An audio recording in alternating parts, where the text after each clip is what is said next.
Good morning, all. Let us start with our next topic, which is fringe benefits. Fringe benefits are those additional benefits which are provided to an employee as a part of his compensation. These benefits are additional facilities which are provided, and some of these examples include dental insurance, medical insurance, house rent allowance, paid leaves, etc. There are various types of fringe benefits depending upon what is that particular target segment where the organization wants to target. The very first one is the security of the employees. So, this fringe benefit is known as employee security fringe benefits. The very first one includes the overtime pay. Overtime pay means for every employee who is spending additional hours in an organization, we need to safeguard their interest in the organization, and we should ensure that there is no type of harassment going on with that particular person. So, the person needs to be paid with an overtime for spending or working for additional hours in an organization.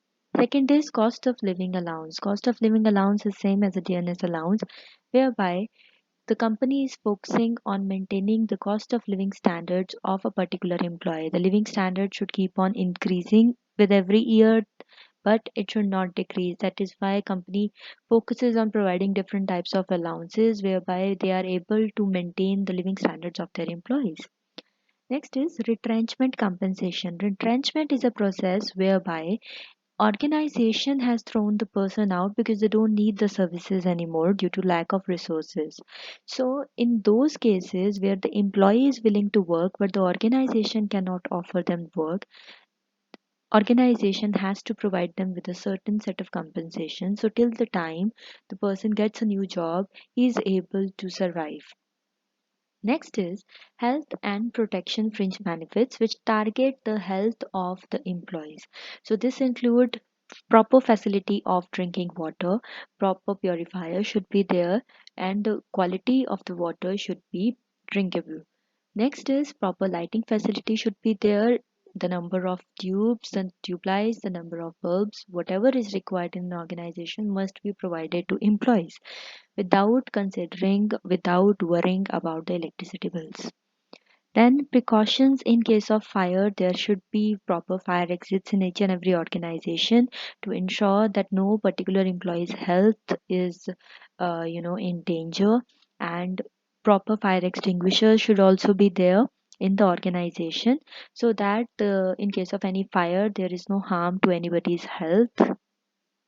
Next is health insurance. This is a particular insurance which is related to employees' health in case of any particular injury a particular employee suffers, or in case of any sickness, employee can avail the health insurance benefits and can get the treatment done without spending additional money.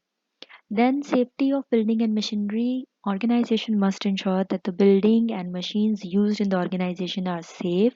Whatever precautions needs to be adhered to should be attached along with the machinery operational in an organization so that the health of the employees working in the organization is never compromised.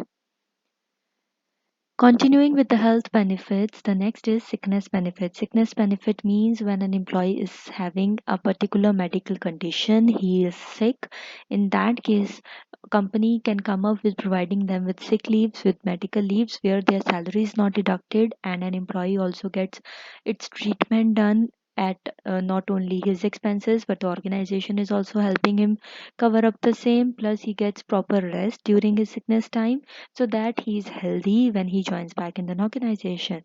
Example, in case of a normal flu, if an employee keeps on coming to the organization, he can spread the flu. So in those cases, organization should have these benefits whereby they are allowing the sick person to take rest and to get well soon and then join back. Next is temporary disablement benefit. Disablement basically means reduction in the capacity of a person to work. There are two types of disablements. One is permanent and the other is temporary. Permanent disablement means when the capacity has reduced for lifetime. Now the employee will not be able to perform up to a particular capacity which he was performing earlier. For example, in case of an accident, if a person loses his hand, and earlier he was having two hands to perform his job, and now he can only use his one hand. That is a permanent disablement, so he cannot use the other hand during his entire lifetime. When we talk about temporary disablement, it is only for a particular time period. It could be partial, it could be total. The disablement, which is total, means that the entire capacity has reduced to zero just for a particular time period, and once the time period is over, the person can normally perform. So in case of partial, only half of the capacity is reduced for temporary basis. So once the issue is resolved, the person can keep on performing at the same level. So in case of temporary disablement, organization should provide different benefits to those employees. Next is maternity benefit, which is for the female employees of the organization. They should be given leaves at the time of their maternity. Some organization also provide them with a salary. Also, they also provide them with free crèche facility and etc. Next is old age and retirement benefits. Old age and retirement benefits focus on the future of the employee. Once the employee is not capable enough to perform his operations or to continue with the job, if the organization is thinking about the future of the employee, it will imbibe good values in the employee, and the job satisfaction of an employee automatically increases. So every employee wants safety for its future. So, what are different benefits that are provided under it? The very first one is the Provident Fund facility, whereby an employee as well as employer keeps on making monthly contributions towards a fund which can be availed once the employee retires. So, he will be having a particular amount with him at the time of his retirement, which can help him to survive. Next is the pension facility. Pension is the monthly income which will be provided to the employee after he retires, and even when he's not working in an organization. So after retirement, certain organizations provide pension which keeps on going to that particular person every month after his retirement. Then deposit linked insurance, whereby organization allows people to go ahead with certain types of deposits or savings, and they are given free insurance facilities according to it. Then gratuity. Gratuity is a particular lump sum amount which is given at the time of retirement as a token of gratitude to the employee for serving the organization. Next is personal identification, participation, and stimulation benefits. These benefits are targeting the identity of particular person and is targeting the amount of contributions the particular person is making in an organization. So these benefits include the canteen facility, whereby people are allowed to take the services of the canteen at a minimum cost or at a free cost, just because they are employee of a particular concern. So let's say that in a big building there are 5 to 6 organizations and there's one single canteen. So by showing the I card or identity card of you being an employee of IBM, you can avail the canteen facility for free, whereas for the other organization they are not providing this facility.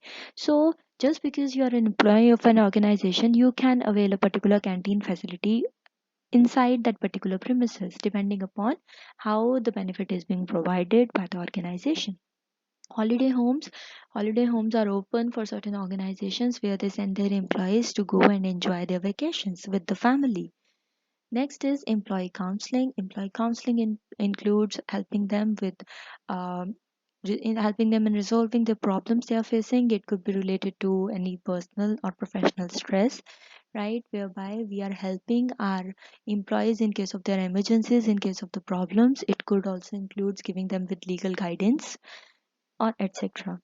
Next is transportation facility for the persons who are coming from far off places, and for them being an employee of an organization can either arrange its own transport facility where they can charge minimum rates, or they can allow the employees to come or avail the transport facilities free of cost. Then the education facilities to encourage people to pursue higher education. So, in education facilities, organizations either bear the entire educational expenses or half of the educational expenses of the employees. Next is parties and picnics. Organization can arrange different parties on several occasions. Let's say a party for some to celebrate somebody's birthday, or it could be to celebrate any particular festival, or a particular dinner is being arranged, or a picnic is arranged on Sundays, and every particular expenditure is borne by the organization. These basic parties and picnics are arranged to give an employees a particular time whereby they can relieve their stress and they can start working with a fresh mind. Last is legal aid. Legal aid means the legal guidance in case any employee needs legal guidance related to his personal or professional cases. Organization can also arrange for the same. That is also a kind of benefit that an organization can provide to its employees. That's all for the day. Thank you.